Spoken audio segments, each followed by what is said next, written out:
Hello అండి. ఈరోజు నేను మా పాప కోసం లంచ్ బాక్స్ ప్రిపేర్ చేస్తున్నాను. దీనికోసం నేను రైస్ పెట్టేసాను అనమాట.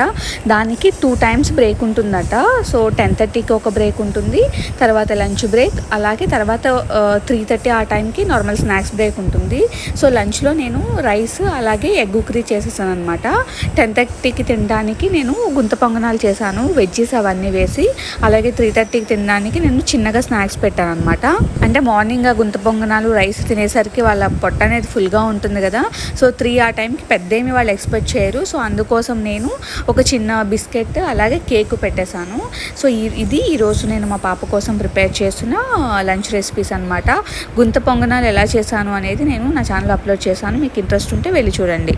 అండ్ ఇంకా ఇలాగే కిడ్స్ కోసం చాలా వెరైటీ రెసిపీస్ అనేవి నేను చేశానండి. మీకు ఇంట్రెస్ట్ ఉంటే నా ఛానల్లోకి వెళ్ళి చూడండి. అండ్ చూసే ముందు సబ్స్క్రైబ్ చేయడం అయితే మర్చిపోవద్దు. లైక్ చేయండి, షేర్ చేయండి, కామెంట్ చేయండి మీకు కనుక నచ్చినట్లయితే.